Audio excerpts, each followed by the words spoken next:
Alright, hi, my name's Adrian, and today I'm going to be going through the first half of the 2007 AP English Literature Question 2 prompt.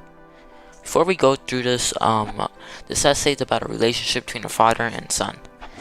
And mainly it's about a young man and his father going camping every summer, preferring each other's company to that of their friends of their own age.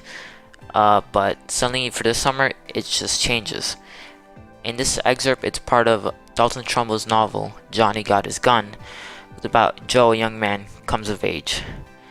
Just to give you a preview of what we're going to be analyzing in this passage are point of view, carefully selection of detail, and syntax, which Trumbull creates a very good job on creating a vivid sense of the relationship between the young man and his father.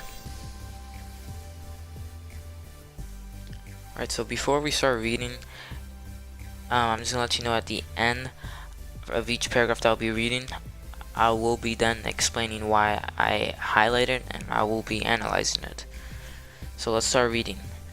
The campfire was built in front of a tent, and the tent was under an enormous pine. When you slept inside the tent, it seemed always that it was raining outside because the needles from the pine kept falling. Sitting across from him and staring into the fire was his father. Each summer they came to this place, which was 9,000 feet high and covered with pine trees and dotted with lakes. They fished in the lakes, and when they slept at night, the roar of water from the streams which connected the lakes sounded in their ears all night long. So right off the bat, we can tell that the first paragraph, it's very calm, but yeah, at most points it gets very specific to detail. Starting at like line 2, it states, when you slept inside a tent, it always seemed that it was raining. He does this to describe more of a peaceful feel, like a nostalgic feel, as he was in sort of a happy dream. And basically it's supposed to emphasize how the son associates camping with a happy feeling. He's really enjoyed it as a memory. He's really cherished it. So as we carry along in line 7 to 8, each summer they came to this place, which was 9,000 feet high. This also contributes a sense of importance to show also appreciation how much fun he had going to camping every summer, as well as with line 6 to 8, covered in pine trees and dotted by lakes. It really shows that he really enjoys the beauty of his surroundings at the time. So it made quite an impact on him as a memory. Alright, so in the second paragraph, we're going to see more details with the relationship, with the love and respect coming from the young man. So let's begin paragraph 2. They had been coming to this place ever since he was 7. Now he was 15 and Bill Harper was going to come tomorrow. He had sat in front of the fire and looked across at his father and wondered just how he was going to tell him. It was a very serious thing. Tomorrow, for the first time in all their trips together, he wanted to go fishing with someone other than his father. On previous trips, the idea had never occurred to him. His father had always preferred his company to that of men, and he had always preferred his father's company to that of the other guys. But now Bill Harper was coming up tomorrow, and he wanted to go fishing with him. He knew it was something that had to happen sometime, yet he also knew that it was the end of something. It was an ending and a beginning, and he just wondered how he should tell his father about it. So it's clear to tell now that the point of view is being taken third person in order to describe the reader of how both the characters are acting and reacting. But yet there is more of an emphasis on the young man's thoughts rather than his dad, but we can still infer what the father is thinking and feeling, showing how much his father's relationship with his son is very close. At line 20 to 22, his father has always preferred his company to that of men, and he always preferred his father's company to that of the other guys. So this shows that his father really values his son's company, and I will explain soon why this is going to have quite an impact on the son's thoughts later on as we go through this. We are also introduced about the young boy's relations towards Bill Harper, and it's very insightful of him to notice. When we analyze this, one such example at line 25 to 28, he knew something that had to happen sometime, yet he also knew it was the end of something. This just shows that it was nothing that the young man wanted, but he really did not want to harm his father's feelings. We can also give it from the point of view that the young man shows respect and thoughtfulness to the father. The fact that he was thinking that it would make quite a drastic change to his father's relationship towards him shows that he's very thoughtful about his actions. Alright, so this paragraph may be short, but it still includes syntax that deepens the conversation between the young man and his father. So he told him very casually. He said, Bill Harper's coming up tomorrow, and I thought maybe I'd go out with him. He said Bill Harper doesn't know very much about fishing, and I do, so I think if you don't mind, I'll get up early in the morning and meet Harper, and he and I will go fishing.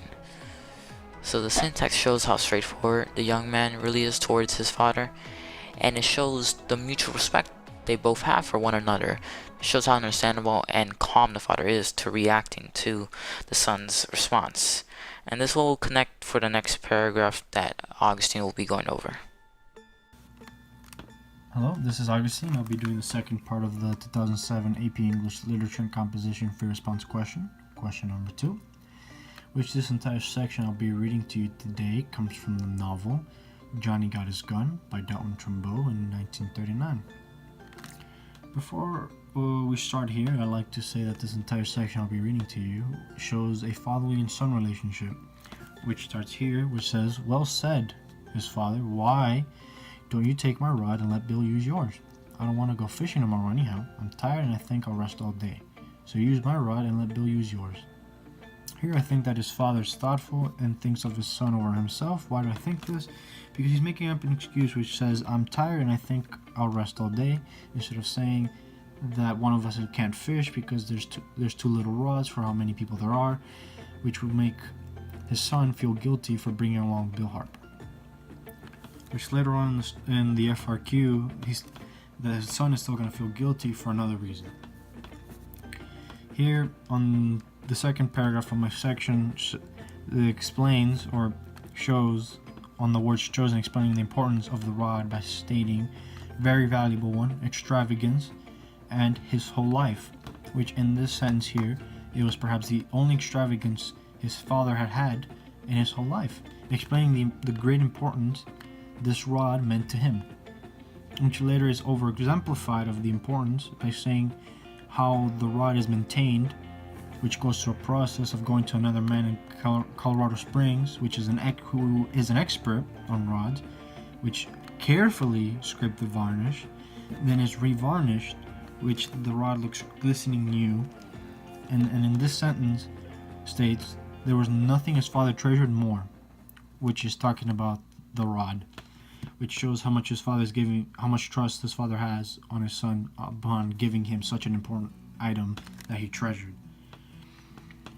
Which his son is going to feel guilty because he said later on in the sentence here says he felt a little lump in his throat as he thought that even as he was deserting his father for Bill Harper, his father had volunteered the rod. Even if his father is volunteered not to go and give him the rod, he still feels guilty because he thinks he's deserting his father. Which later on in the third paragraph of my section, he's thinking about tomorrow, not only because he's excited to go, but he's feeling still the guilt of thinking that his father's not coming and that he's abandoning him. But later on, key words here whispered, they went off without waking his father, shows that they both were still eager, even though this internal conflict that is shown here by the son of feeling guilt. Okay, so now we're going to teach you how to use the rhetorical square. So you're going to include the audience, purpose, persona, argument, and exigency. So the exigency is the act, dilemma, or problem that compelled the author's utterance. So for this passage, it would be the young man tries not to hurt his father's feelings.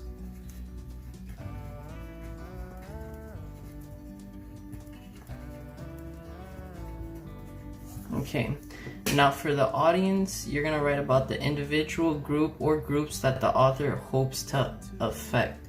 So for this passage, it would be Americans,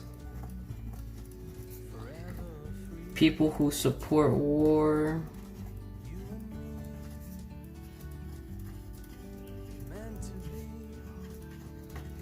and fathers and sons.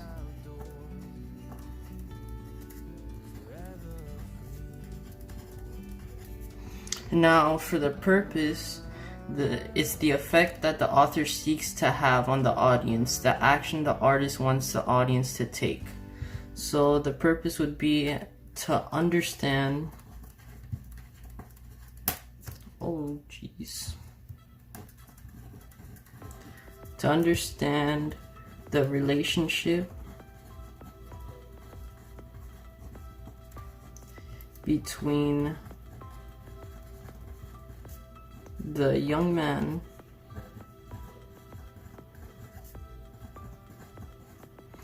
and his father. Now, the persona is the mask an author adopts in order to affect an audience. So he shows how the father sees the young man